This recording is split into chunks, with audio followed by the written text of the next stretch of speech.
Sejak pertama kali dirumahkan itu, saya hanya berpikir bahwa setelah ini ada sebuah kebahagiaan yang sebenarnya sudah direncanakan sama Yang Maha Kuasa. Sama Tuhan. Oke. Nah, sekarang ini kebahagiaan itu sudah muncul. Salah satunya sekarang saya menjadi seorang mualaf. Hai Creative Space present. Sehat bro? Sehat. Oke, pandemi menguras hati, setuju? Sebelum kita tanya dalam-dalamnya seorang Paksi Pandang, bener ya? Paksi Pandang? Paksi siapa? Paksi Sandang? Paksi Sandang ya? Oke, jangan diedit. Paksi Sandang. Oke, tes lagi. Mantap. Sebelum kita ulik dalam-dalamnya kamu, warga 0542, warga Balikpapan, pasti sudah tahu. Nah, perkenalan. Tapi sebelum masuk nih, seorang fotografer, jurnalis di sebuah media besar di Kalimantan Timur. Awal mula, kenapa memilih untuk jadi seorang fotografer? Ya memang kan berawal dulu kuliah di jurusan fotografi di Institut Seni Indonesia Yogyakarta. ISI, ya ISI. Oke. 2009. Itu masuk atau lulus? Masuk. Oh, masuk 2009. 2009. Oke. Lulus 2014. Ya. Ya dalam proses perjalanan kuliah itu kan memang pelajari semua ya. Ya. Ternyata minatnya di jurnalistik. Oh gitu. Iya. SMA atau STM? SMA. SMA. Langsung pilih fotografi enggak ya berarti ya? Enggak. Jadi mencobai semuanya. Mencobai semuanya. Ya. Awalnya kan memang berawal dari hobi. Rasa-rasanya kalau hobi aja nggak sanggup ya. Nggak sanggup ya kalau tidak didalami. Betul. Jadi ya harus ambil kuliah dan harus dijadikan uang. Oke. Jadi hobinya harus menghasilkan. Ya. Betul. Oke. ISI 2009 dan lulus 2014. Akhirnya menetapkan hati untuk jadi seorang fotografer. Nah, kenapa memilih masuk ke media? Kenapa nggak solo atau kenapa nggak jadi teman-teman tuh banyak yang milih lebih ke satu titik kayak aku mau street nih. Karena kalau masuk ke media itu kan agak harus ikutin SOP kan? Ya, Jadi memang tadinya tuh hanya berpikir gini, ketika ingin belajar foto jurnalistik yang baik, ya kamu harus bekerja di sebuah media. Oke. Terutama mungkin saya bisa bilang koran ya. Koran. Oke. Karena di situ ilmunya sangat banyak sekali Jadi artinya kita tidak belajar ilmu fotografinya aja, tapi kita bisa belajar ilmu lapangannya. Betul. Mengenali orang banyak, karakter orang, bagaimana berada di situasi yang mencekam. Betul. Karena berhadapan sama betul-betul orang yang macam-macam karakter ya. Oke. Momen paling menakutkan atau paling seru selama liputan. Paling seru itu selama liputan ya semuanya seru. Semuanya seru, tapi kalau dikatakan yang paling seru ya demo kemarin. Demo Omnibus Law. Selama 2 hari atau 3 hari sih kemarin? Aku ikutnya 2 hari. 2 hari ya? Tapi sebenarnya 3 hari ya. 3 hari betul. Jadi nah itu ini kan menarik gini. Maksudnya Paksi harus berada di posisi tengah ini kan antara teman-teman mahasiswa, ini teman-teman media dan aparat keamanan. Ya. Nah, itu berada di posisi itu kayak apa sih? Kuncinya itu cuma satu ya sebenarnya. Jangan pernah punya rasa takut apapun ketika meliput. Betul. Tapi tetap harus waspada. Udah mikir apa yang akan terjadi nih, apa efeknya nih kalau berada di tengah gitu. Oke. Berarti jangan takut tapi harus waspada. Ya. Oke. Kita ke selanjutnya. Jadi dari semua foto nih, Paksi yang ambil dari foto formal, non formal, kita ke sebelum masuk ke media pernah jadi fotografer model atau apa gitu? Enggak sih, tapi kalau coba-coba potret model pernah. Pernah ya. Kalau untuk menseriusi itu belum. Di dunia foto permodelan itu ya, ataupun yang wedding gitu nggak pernah. Oh, kurang ada tantangannya atau? Karena emang nggak punya skill di situ. Oh, memang beda. Pasti secara teknikal di lapangan itu beda. Iya, betul. Jadi saya nggak berani mencoba-coba karena itu seumur hidup sekali ya. Betul. Daripada ragu mending enggak deh. Oh, berarti ya benar juga ya. Iya. Betul. Ntar dikejar-kejar orang kalau Nah, kalau misalnya foto model nih, apa yang pernah kamu apa sih bang, maksudnya kayak foto yang seru ngeliatnya buat cowok-cowok misalnya, saya foto telanjang, maksudnya foto telanjang itu tidak semua orang telanjang kan, ya. tapi pernah foto orang telanjang? Nggak, belum Pernah, tapi mau? nggak ada keinginan juga. Kenapa? Nggak doyan potret model soalnya. Nggak doyan potret model, nggak tahu juga kenapa. Mungkin Tapi pernah diajak pernah. foto apa sih, nut Not, ya nut. Diajak pernah, tapi Iya. Untuk mengiyakan tuh enggak. Mengiyakan enggak, berarti belum pernah. Belum Pernah. Kalau not belum. Betul. Kalau yang pakai baju ya pernah. Oh pernah, oh gitu. Tapi kalau misalnya habis foto yang pakai baju terus buka baju pernah? Nggak pernah juga. Sama aja. Mancing nih. Next, oke. Nah ini kan banyak kan orang nih di luar sana yang pegang foto, Ya, cuman bisa foto, ya. terus ngajak teman-teman ceweknya, lu buat foto, ayo dong foto. Si cewek mau aja kan. Itu kan banyak permodusan kan, aku nggak bilangnya fotografer kali ya, bisa moto tapi habis itu modus buat Penghobi. fotoin cewek. Penghobi. Nah, itu kayak mana itu menurut Paksi? Sah-sah saja. Sah-sah saja. Kalau memang mau difoto Hmm. tanpa pakai baju ya, itu kan kesepakatan antara fotografer dan si model. Si modelnya. Ketika oke, kenapa enggak? Betul. Dan akhirnya berlanjut di WA dan lain sebagainya ya. Ya, syukur kalau nikah. Syukur kalau nikah. Betul. Tapi banyak loh sebenarnya. Banyak yang nggak nikah. Banyak yang dipakai aja. Maksudnya dipakai buat model. Ya. Karena salah satu ketua kita di sini juga modus fotografernya juga. Saya kenal banget. Iya. Paham banget. Dia bawa tele Biar nggak pegang kamera juga modusnya kuat. Iya, saya lihat itu kan ini bukan media, tapi iya. Bawa tele apa sih itu yang putih-putih tuh kayak mau foto bola? Tele apa itu? Apa sih namanya lensanya itu? Lensa tele. Lensa tele ya. Lensa Itu tele. kan ngeri kan? Iya. Aku pikir, modus ini. Kita cuma ngomongin ketua kita loh ya, tidak mau ngomongin yang lain loh ya. Saya udah tahu dia dari kecil. Kita satu kompleks soalnya. Jadi dari segala hidupan sebelum modus sampai modus saya tahu. Harusnya nanti kita munculin, kita ngobrol bertiga Iya. sama dia. Oke, lanjut. Dari semua foto yang Paksi ambil pas nge-street lah ya, pada saat momen apapun, pernah nggak yang diikutin pameran foto gitu? Pernah. Tapi lebih banyak waktu karya-karya foto saat kuliah sih. Oh, saat kuliah. Tapi saat kerja gini ya ada 1-2 tapi dua kali pameran aja. Oke, berarti kalau pas kuliah itu termasuk apa? Karya ilmiah lah? Atau Karya penciptaan. Oh, karya penciptaan. Penciptaan karya. Berarti itu termasuk di MK lah ya? MK itu apa? MK apa? Mata kuliah. Gitu. Bukan. Salah satunya iya, tapi ada juga yang enggak. Oh, ada itu. Pameran di luar gitu, di luar kampus. Gitu. Atau kalau misalnya kuliah perfotografian, itu kerjanya foto aja. Praktek iya dan teori. Mengenal apa namanya? Kameranya gitu.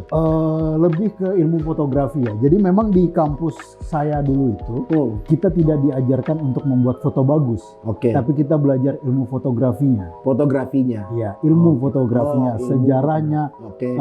filsafat seninya, Iya. semiotika gitu-gitu. Oh, jadi banyak ya. Ini aku udah Banyak. paham ini. Makanya sampai ada sebuah kalimat kan, biar foto yang bicara. Itu. Nah, kalau itu memang betul, tidak salah dengan kata-kata itu. Tapi itu kan adalah kata-kata dari sebuah proses pengalaman Iya, seorang personal yang memang bergerak di bidang fotografi. betul. Gitu. Tetapi kalau di jurnalistik sendiri, di fotografi jurnalistik itu menurut saya ya harus foto dan caption itu udah jadi satu kesatuan. Oke, foto dan caption ya. Jadi kalau foto aja tidak ada captionnya, Ya, tidak menerangkan. Itu bukan fotografi jurnalistik. Oke, berarti apa yang kita lihat harus relate dengan apa yang kita sampaikan gitu. Betul. Oke, karena yang kita lihat belum tentu benar ya. Ya. Oke. Nah, ini kan kita sudah hampir 1 tahun ada di dalam pandemi COVID-19. Nah, impact dari seorang saksi selama COVID, katanya dirumahkan ya. Dirumahkan ya sampai saat ini. Berarti itu ya impactnya pandemi ya. Ya. Saya terakhir itu nge-MC pembukaan Liga 2 Persiba tanggal 19 atau Maret lah pokoknya. Sampai hari ini tidak ada lagi, tidak ada job dan kita sama. Menipis keuangannya. Tidak ada lagi. Bukan tipis ya. Ini dibayar nggak? Ini tidak. Jahat banget loh. Nggak dibayar. Yang penting eksis. Nah, impact berarti, langsung berarti dirumahkan lah ya. Ya dirumahkan. Oke. Sampai saat ini Sampai saat dirumahkan. ini. Berapa bulan sudah? Jalan 9. Jalan 9. 9 bulan. Tipis berarti kurang lebih kita aja. Berarti selama pandemi berita juga berkurang ya. Enggak, kan ada yang dirumahkan itu kan tidak banyak.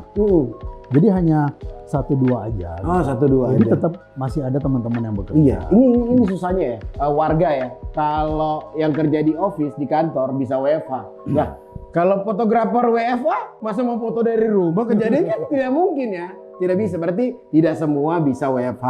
Ya. Betul, akhirnya Paksi dirumahkan ya, tetap dirumahkan. Oke, nah jadi selama 9 bulan dirumahkan, hal positif apa yang kamu dapat? Jadi gini ya, memang sejak pertama kali dirumahkan itu saya hanya berpikir bahwa setelah ini ada sebuah kebahagiaan yang sebenarnya sudah direncanakan sama Yang Maha Kuasa. Sama Tuhan, oke. Gitu. Iya. Cuma saat itu saya belum tahu apa. Cuma saya harus menyikapinya dengan rasa bersyukur untuk dirumahkan. Oke. Nah, sekarang ini kebahagiaan itu sudah muncul. Ya, salah satunya sekarang saya menjadi seorang mualaf. Betul. Seorang mualaf. Ya. Selamat datang di agama saya. Saksi ya. Di agama kita ya. Terima kasih. Tantang. Podcast itu kalau seru itu harus mualaf ya. Jadi Muncrat. Oke, 9 bulan dirumahkan akhirnya dapat kalau kita bilang hidayah. Kenapa bisa jadi seorang muslim? Hal apa yang kamu temukan? Nggak ada. Terus kan ada prosesnya. Jadi gini, saya tidak berani melabeli diri saya ini mendapat hidayah. Oke. Karena menurut saya hidayah itu cukup sakral ya. Biarkan orang yang menilai dari cara berpikir, cara perilaku saya setelah mualaf. Gitu. Biar orang yang beropini. Gitu. Kalau saya melabeli diri saya dapat hidayah, saya masih kurang berani. Tapi saya cuma bisa pastikan begini, saya menyikapi Islam itu saat ini sangat baik. Sebelum mualaf pun sangat baik. Oke. Tidak ada penolakan-penolakan dan segala macam. Saya hanya berpikir menjalani, mengimani, belajar dengan baik. Udah hanya itu. Saya nggak dapat sakit yang berat. Saya nggak punya problem yang sangat berat. Menurut saya dirumahkan itu juga nggak berat buat saya. Oke. Berarti artinya setelah mungkin efek dari dirumahkan, kamu menjalani proses mencari? Enggak juga. Oke. Jadi selama dirumahkan ini saya mulai bercocok tanam. Mungkin saya sering duduk sama tanaman saya sampai subuh, dia memberikan energi positif ke saya gitu. Akhirnya ada sebuah ego yang turun dan mungkin ego yang tadinya menyikapinya tidak baik menjadi baik. Gitu.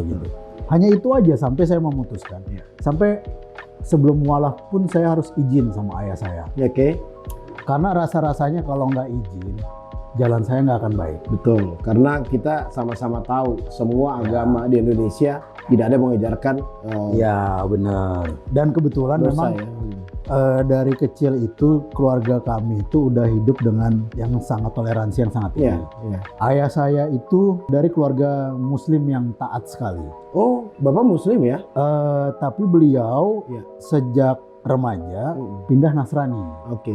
Jadi memang ada sejarah ya, ada cerita sejarah bahwa kakek saya itu ketika hamil, istrinya hamil ayah saya, dia sudah tahu bahwa ketika ayah saya lahir besarnya Kristen. Oke. Ya karena ada di lingkup Kristen gitu ya. Muslim. Oh, Muslim. Muslim. Keluarga bapak saya itu semua Muslim, kakek saya Muslim. Oh, menarik ya. Ya. Oke.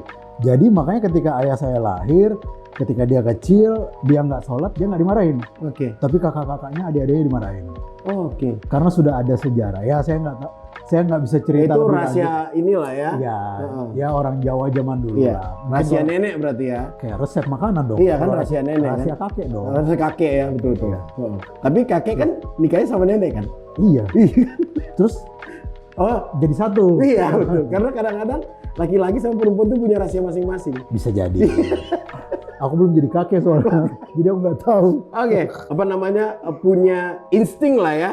Ini pasti Ya. ya besar ya. Akhirnya terjadi pada saat bapaknya Paksi remaja. Ya. Oke. Tapi bukan berarti ayah saya sejak kecil itu tidak mempelajari Iya, Islam. betul. Dia sangat paham sekali Iya. sholat, dia sangat paham sekali Al-Quran, Betul. dia paham ayat-ayat ini dan Oke. segala macam. Jadi memang lingkungan saat ini pun teman-teman saya juga lebih banyak yang Muslim dan segala macam. Ya saya menyikapi ini simpel aja sebenarnya. Mungkin yang Maha Kuasa ini sayang sama saya. Nah, Mungkin ini hambaku nih anaknya baik kok, dia ini kok jarang meminta sama aku gitu kan, dan segala macam gitu. Dan ya akhirnya mungkin dikasih jalan supaya aku sering meminta iya. dan berkomunikasi, mungkin dikasih jalan yang malam. Oke. Biar sering curhat lah ya. Iya, Biar sering curhat. gitu. Oke. Ayah saya pun tidak ada kontra apapun. Iya. Hubungan saya dengan ayah saya baik-baik Benar, saja. ya. Hubungan dengan keluarga itu baik-baik saja. Ayah saya tuh cuman bilang begini, saya dari kecil ketika kamu lahir saya sudah titipkan kamu sama Tuhan. Iya. Jadi apapun yang terjadi kun fayakun. Iya. Ya terjadilah. Ya, terjadi, Tapi ketika betul. ini rencana setan, saya minta dipatahkan. Dan kamu punya rencana ini, kamu harus berdoa. Berdoa dengan cara agamamu yang saat ini. Yang sekarang Kamu minta hidayah. ya. Waktu itu saya masih Nasrani, Iya. masih Katolik. Iya. Masih Katolik. Kamu berdoa sama Tuhan dan kamu minta hidayah. Gitu. Karena Tuhan tidak akan pernah melihat agamamu apa. Tapi ketika kamu meminta dengan tulus, kemungkinan besar pasti dikabulkan. Nah, itu dia. Gitu. Setuju.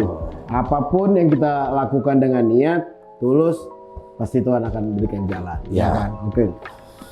Oke, ini saya merinding dengarnya karena kita tahu juga di Balikpapan, apalagi circle teman-teman ya banyak, maupun apapun agamanya itu ya kita tidak pernah bersinggungan secara langsung, apalagi di Balikpapan lah ya. Ya, Pasti ya. tahu lah, kita tidak pernah dan jangan sampai pernah ada keributan ras atau suku kan Ya, jarang kan ya, di Balikpapan kan, dan semoga di Indonesia juga aman-aman. Oke, keren sih ini.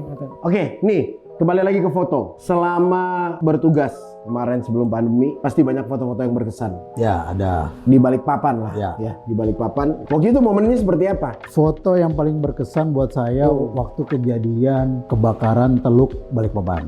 Kebakaran Teluk Balikpapan yang disebabkan oleh Tumpahan minyak. tumpahan minyak. Oke, tumpahan minyak. Berkesannya kenapa? Ya. Saya bisa pastikan satu-satunya foto di dunia yang punya cuma saya. Yang waktu apinya itu masih besar. Oke, berarti baru-baru kejadian ya? Iya. Ya, baru kejadian. Kenapa saya bisa bilang begitu? Karena foto jurnalis cuma saya doang di situ. Oh, waktu itu posisi di mana? Di kampung atas air. Oh, memang kebetulan lagi di situ. Kebetulan lagi di situ. Oke. Jadi ada tumpahan minyak, dapat Iya. kabar tumpahan minyak, saya ke sana. Oke. Terus akhirnya sih cuma duduk-duduk aja. Iya. Teman-teman saya yang lain, yang jurnalis lain, kebetulan lagi nggak di situ. Ya, lagi nggak dia. Dia lagi, kalau nggak salah ada yang sarapan, ada yang apa. Oh, itu pagi ya? Pagi. Pagi, oke. Nah saya ada di situ. Kalau untuk foto mungkin saya aja yang punya di Iya. dunia ini. Iya. Cuma satu. Iya, mungkin pada saat beberapa lamanya mungkin sudah banyak yang datang ya. Iya. Ya, Ketika api sudah kecil, Iya. baru banyak yang datang dan segala macam. Padahal Paksi cuma ngambil dari Kampung atas saya. Iya, di rumah-rumah warga ya. Iya. Jadi situ dapat momennya. Dapat momen dan itu dipakai di sekitar 20 media koran di Indonesia. Indonesia. Iya. Grupnya kantor grup. saya. Oke. Tapi mencantumkan ini Ya, source-nya ya. ya mencantumkan namanya siapa yang foto gitu. Berarti jadi omongan juga ya di teman-teman media ya. Mungkin. Karena jadi berita nasional kan. Iya, Tumpahan jadi- itu jadi iya. karena setelah tumpahan ada kebakaran kan belum kelar kan, harus membersihkan lagi. Terus Iya. after itunya masih ngeliput juga Masih ngeliput juga. untuk pembersihan pantai dan lain sebagainya. Masih. Masih. Cuma kan memang ada beberapa fotografer di Kaltim Pos, Hmm. jadi memang kita berbagi. Iya. Kebetulan yang bersih-bersih itu saya nggak punya fotonya, jadi karena ada- itu karena teman saya Teman yang lain ya. yang bagian di situ. Gitu. Oh gitu. Tapi apakah sebuah momen bisa dikatakan jodoh? Maksudnya nih, teman-teman yang lain juga lagi stay kan? Ya. Kenapa waktu itu Paksi langsung kayak fast respon? Aku standby aja, mau dapat momen apa enggak, yang penting aku ada di sini. Apakah itu termasuk jodoh juga? Dapatkan momen yang epic lah. Iya, secara tidak langsung mungkin jodoh ya, Oh. tapi saya percaya bahwa ini ya memang keberuntungan buat saya aja. Betul, betul. Karena tiap orang kan keberuntungannya beda-beda. Beda. Bagi saya fotojurnalis ya itu keberuntungan. Iya. Baru dapat di posisi yang tidak di laut, hanya di pinggir ya kan? Dan berhadapan Dan juga. berhadapan langsung ya. Dan pakai tele yang biasa dipakai foto note sama si gitu, ketua. gitu ya. Iya. Oh gitu ya. Jadi dapat momen. Iya. Kalau saya gunainnya buat foto kebakaran, Iya. kalau Itu- ketua buat foto cewek. Betul. Dari kejauhan 300 meter ya. Oke, itu. Kalau dunia perfotoan perduniawian, oke lah, siapa yang tidak kenal ya kan. Paksi juga main band kan?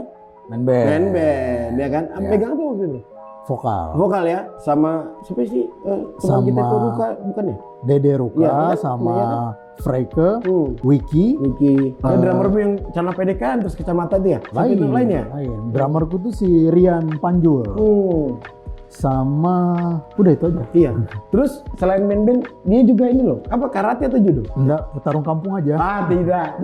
Bener kan? Enggak. Karate itu judo. Enggak. Ah masa sih? Enggak. Pernah. Emang pernah lihat fotonya di mana? Bukan foto. Ini cerita warga. Saya pernah ikut bela diri gak sih? Kalau ikut secara intens enggak. Cuma kan kawan-kawan ini kan memang banyak yang olahraganya bela diri. Iya. Jadi kadang-kadang tuh suka Ikut-ikut latihan sekali sama dia berdua gitu. Apa itu? Ada wushu, muay thai. Oh. Tapi ya tetap aja. Iya. Maksudnya secara skill nggak oke gitu. Tapi bisa tipis-tipis lah ya. Bisa tipis-tipis kalau kepepet. Sebelum closing, berhadapan media ini kan tidak semua berita bisa diliput secara enak gitu kan. Desak-desak. Boleh. Boleh. Capek ngerokok. Iya. Nah, maksudnya pernah nggak dapat momen yang memang curi-curi momen di apa ya, berhadapan dengan aparat atau apa gitu? Pernah dulu pertama kali kerja kunjungan SBY ke Balikpapan. Oh, kunjungan SBY. Jadi waktu itu sampai Bapak Kapendam. Waktu itu Bapak Kapendamnya Pak Andi gitu. Dia sampai bilang sama saya, foto jurnalis selama saya kerja jadi tentara ya. foto jurnalis yang paling nakal ini Paksi. Nggak bisa dikasih tahu. Iya. Kan nggak boleh motret dari dekat. Oke, karena ada ring lah ya. Iya. Karena saya juga punya tuntutan nih dari Media. media, ya saya harus berpikir bagaimana mendapatkan foto yang terbaik. Ya, Dan menurut saya salah satunya dari dekat. ya. Akhirnya ketika semua orang fokus motret di sini, tim pengamanan juga fokus ke wartawan di sini, Iya. saya melipirlah ke belakang, Oke, cari sela lah ya. cari celah di sini. Tapi di sini ternyata ada pengamanan juga. Ya. Tapi saya udah jepret duluan, baru saya didorong. Oh, Saya didorong, saya pindah ke belakangnya, motret lagi. lagi. Terus dilihat, lari lagi ke belakang, gini segala macam. Iya. Dulu kan masih ada hotel di sampingnya bandara yang lama. Ada hotel. Saya kebetulan kenal dengan petinggi hotel di situ. Saya telepon, minta izin motret dari situ. Saya ke sana, Oh, oke. Cari spot lain lah ya. cari spot lain. Karena itu turunnya di VIP bandara berarti ya? Iya. Sudah ada apa belum tuh VIP bandara? Sudah ada kayaknya. Lupa juga. Belum, masih bandara lama. Bandara baru peresmian. Oh iya. Ya itu kan Betul. agak tinggi ya bangunannya ya. Kan saya sadar ya badan saya ini pendek gitu. Fotografer yang lain, pengamanan tuh kan tinggi-tinggi badannya. Kalau saya nggak main kucing-kucingan, gimana saya mau dapat foto? Itu aja sih. Modalnya apa? Ya siap kena pukulan, siap kena apa. Yang penting pintar-pintar aja main Iya, kucing-kucingan. minimal kena sikut lah ya. Iya. Iya. Karena kan pengamanan kan. Kan kalau kena Betul. sikut juga sebenarnya nggak apa-apa. Kan ada rumah sakit. Betul, ada apa. Masih betul. bisa diobati. itu berarti loyalitas pekerjaan untuk menghasilkan suatu momen yang bagus. Ya mungkin beberapa orang anggap gitu, tapi kalau saya sih lebih menganggap ya saya nggak puas aja kalau misalnya saya motret nggak mendapatkan hasil yang bagus. Betul. Intinya tuh saya ingin memberikan kontribusi yang baik untuk tempat kerja saya. Hanya itu. Ya, betul. Mantap. Walaupun akhirnya dirumahkan ya. Itu lagi. Satu terakhir nih, ada apa ya namanya? Kalau aku bilang relaksasi untuk UU ITE dari Pak Kapolri yang baru. Nah, ini menurut seorang Paksik yang mana nih? Karena kan banyak kan, gara-gara omongan yang mungkin tidak tepat, akhirnya masuk. Nah ini sekarang agak ada pengurangan bagaimana menurut Paksik? Pengurangan. Ya hukuman kayaknya ya, atau apa ya? Tidak semua bisa ditindak untuk UU ITE. Kira-kira nih, untuk teman-teman. Ya memang sebenarnya kalau saya mengikuti dari awal sampai sekarang ini ada plus minusnya. Ya, ada plus minusnya. Tapi ya saya nggak berani komentar juga karena memang itu udah keputusan yang penguasa ya. Betul. Nanti malah saya kena undang-undang ITE lain. Malah ya. Iya. Malah itu ya. Iya. Tapi kalau misalnya melihat banyak orang yang ditangkap karena tidak bisa menempatkan omongannya, itu salahnya di mana sih sebenarnya? Nggak ada. Kalau menurut saya contoh kasus kayak kawan saya ya, Jering ya. Jering ya. Dia memang diincar dan mau dipenjarakan dan mau dihabisi menurut saya. Karena negara kita ini negara demokrasi ya. Iya. Harusnya dia ngomong juga tidak salah menurut saya gitu. Dia pun ikhlas untuk dipenjarakan. Betul. Karena dia mau menanggung apa yang dia ini. Kalau memang dia harus dihukum ya udah. Saya mau dihukum. Saya nggak mau. Dia nggak mau banding sebenarnya. Yeah. Tapi karena si jaksa penuntut umum itu ingin memperpanjang masa tahanannya akhirnya dia harus melakukan banding. Yeah. Karena ini sangat tidak adil. Betul.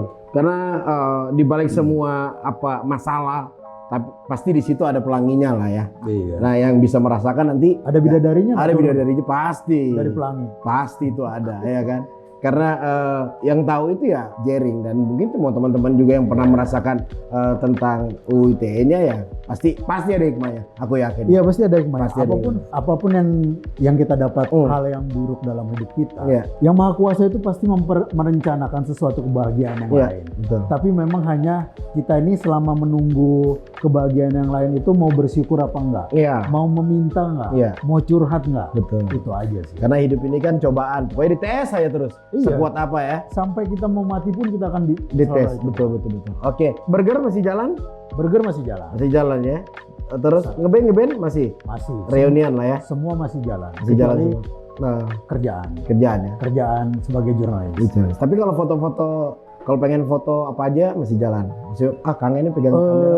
Jarang sih. Jarang karena memang lebih fokus ke jualan aja dulu ya. Jualan dulu. Oke. Berarti hari-hari di kafe aja ya? Enggak juga, kadang ke tempat teman ya. Kadang main di kafe doang juga kadang-kadang bosen. Ya, betul. Apalagi sekarang banyak teman-teman juga punya kafe ya. Jadi harus atur lah silaturahmi. Betul. Nanti jalan-jalan ke Sons Coffee di perumahan Wika. Iya. Mantap kali. Cinta. Paksik sudah nikah apa belum sih? Insya Allah baru mau menikah. Rencana tahun ini? Tahun ini.